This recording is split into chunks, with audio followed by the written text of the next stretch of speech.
What's up, Buck fans? Welcome back to the channel. Today we're going to be looking at some of the matchups we want to look at. First, the Saints, and the first one, JTS against their offensive line. Their tackles in general. JTS had a productive game. He just didn't have a loud game last week against the Cowboys. But before we talk on it, let's hear the coaches themselves talk on JTS and how much of an influence he was last week and how much he's going to be moving forward. Oh, he flying around. Him and Shaq. We was messing with those guys. They didn't get no sacks, but they were winning. They were winning. That's what you ask for pass rushers. Make sure you put some heat on the quarterback.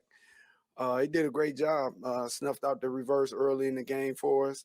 We gave him some crap for not catching that ball over the middle, but he did a great job, and we're expecting big things from him this week. That's funny. So they're giving him crap for not catching the ball where our corners could barely catch anything. So let's break it down. JTS, his performance, and what are we looking for against the Saints? Yeah, I thought last week he had a very good game, and again, that's very high expectations. Them, wanting him to catch that football. I thought it was a great effort. He dove for the ball and almost came down with it. But he was, really productive. I felt again not a big on the stat sheet, but he did a lot of good things pressure wise. He was a big influence on the interception by Antoine Winfield Jr.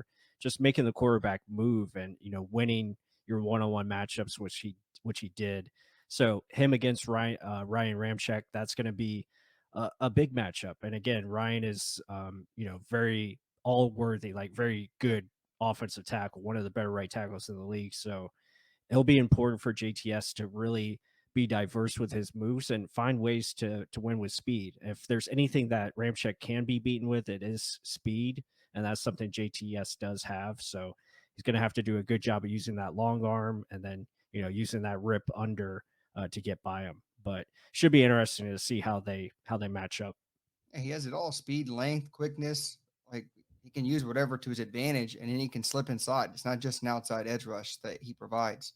And I say it's this because their left tackle, they lost their left tackle for years and years.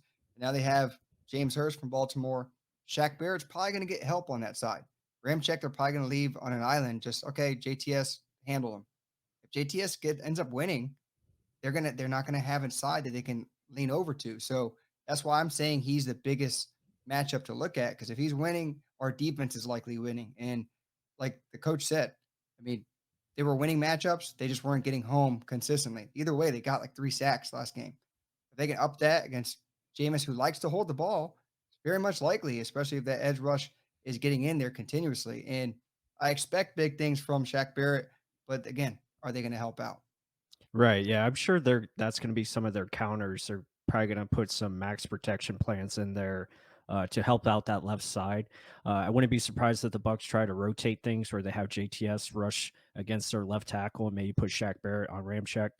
To see if strength on strength can edge towards us, and maybe you can get JTS on a weaker opponent where he can take advantage of that. But yeah, it's going to be pivotal for us to win our one-on-one matchups, especially in the pass rush to affect Jameis and company. You want to try to get him rattled and hopefully force some turnovers to help our offense score against a very stout defense on the other side. So yeah, that's something to look for definitely in this game. It's going to be pivotal to see how we can push that pocket and create some havoc.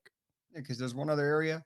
Everyone's scared of our A gap blitzes, Devin White, Levante, and then the meat in the middle, Bea, Hicks. I mean, it's just that's usually everyone hones in on them. Well, when you're outside edge matchups and all hell will break loose. But it's easier said than done. Bucks got to do it. Execute JTS. Let's see what you can do. Let's break it loose, guys. Like he had a hell of an offseason.